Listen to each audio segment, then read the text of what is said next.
Hey guys, Brian delivers you the goods here. I'm returning to you today.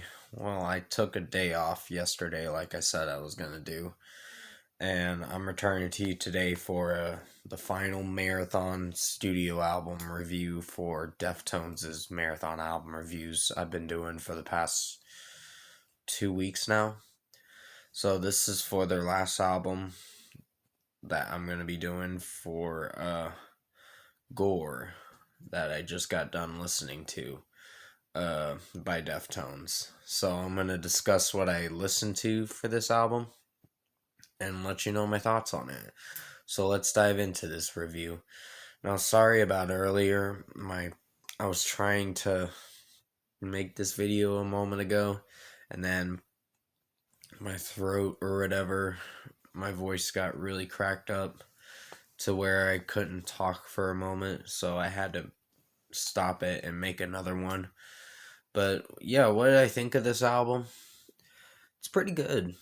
Um, there's maybe majority of the songs I gave 4 out of 5s, 4.5 out of 5s, because I wasn't sure if they were as great as I thought they'd be. But towards the end of the album, you start to hear a lot more better tracks from Chino's vocal performance. So I wasn't really accustomed to the sound of this album. The overall sound sonically wasn't as impressive, but it's something to appreciate because they didn't scream as Chino didn't scream as much in this album. He used most of his clean vocals, and he did it in ohms too, mostly. But he went back to the grungy screams in ohms mostly, and that's what I really liked about it. He mixed it up with his screaming potential and all that. But Doom User is a pretty alright song. I think my favorite ones have got to be the title track, Phantom Bride, and Rubicon. And Phantom Bride has a featured artist from the Alice in Chains band, Jerry Cantrell. I think he's the lead singer of the band, if I'm not mistaken, but I didn't hear him singing this song. I think it was just mostly playing the guitars and doing the solos and all that, so that's pretty cool.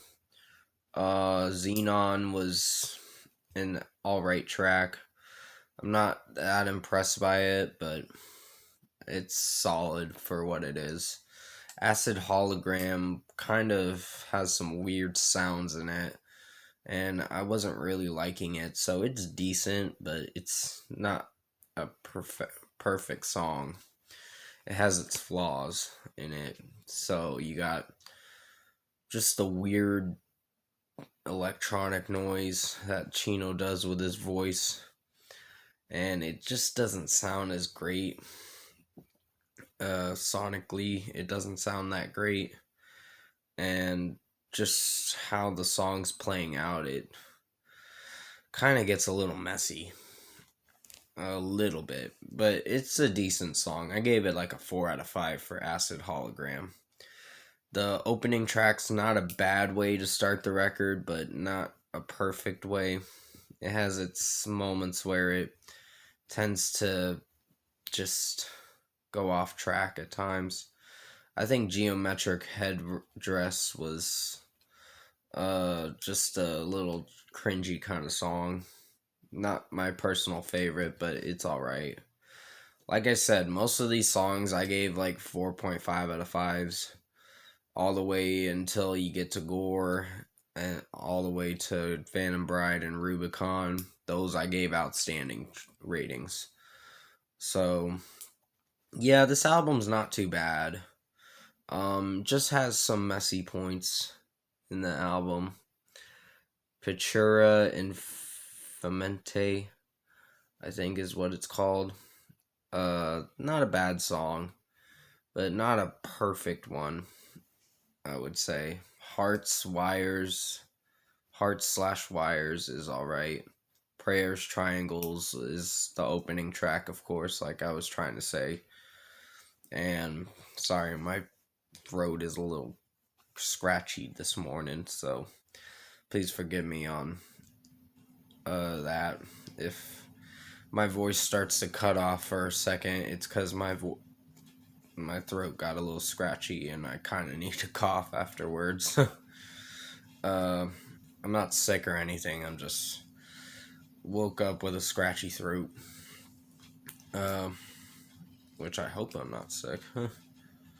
But yeah, overall, I think Deftones Gore is a pretty good album. Not my favorite per se, but it's pretty good for what it is. Um, like I said, the featured artist Jerry Cantrell did pretty outstanding with his solos in with his guitar work, and I think some of the guitar work in this album was a little lazy, and some of the drum work was pretty outstanding at times, but uh, for what they were going for, I guess it's pretty good. I'd have to go back and listen to this album in full again, which it's almost a 50-minute album. It's like 48 minutes and some seconds. But yeah, for a score, I think I'm going to give Deftones Gore an 8.5 out of 10. Pretty good album. I highly recommend you check out their whole discography if you haven't heard it, because it's worth listening to. I think my favorites have got to be Diamond Eyes, Kono Yokin, Ohms, and some of their older stuff too. White Pony's not too bad either. So this and White Pony kind of compete with each other to which album is better. But yeah, definitely comment below. Let me know what you guys thought of the Deftones Gore album if you've heard it. And if you like this album review I made for you guys today, comment below and let me know your thoughts on it. Tap a like on this video if you liked it. Subscribe to my channel if you can to support the channel. I will be returning to you for the Accept Too Mean to Die album review, and then Weezer's OK Human album review that I'll be doing this Thursday or Friday. It's possibly going to be Friday is when I'll do it. The album review for that song, for that album by Weezer. And I don't know if there's going to be any new songs coming out for sure, because it just doesn't seem like there's any new tracks coming out yet, but we'll wait and see when Friday comes, because sometimes new singles get released on Fridays, so maybe there'll be a new song coming out Friday that I can review that's interesting to me. But for now, yeah. And I'm going to be starting the Foo Fighters marathon album reviews next week, on the 2nd, of course. I'm starting on the 2nd. I'm just going to check out their discography to see how good it is. And then later on, Nirvana, then Soundgarden, afterwards, and probably some Crown the Empire as well. And in April, I'm not sure what I'm going to be doing for marathon album reviews. I'll let you guys know what I decide to do for sure. But anyways, I hope you enjoyed this album review for Deftones Gore. I did the best I could to make it as good as possible. Definitely stay safe, take care, and definitely stay safe, because I know there's a second wave of the coronavirus coming, which is pretty awful, and it's pretty scary knowing that there's a second wave coming, and now we got to double up on our masks for sure, so it's crazy. But yeah, definitely stay safe in this crazy time we're living in. I hope you enjoyed the review, and I'll definitely see you in my next video.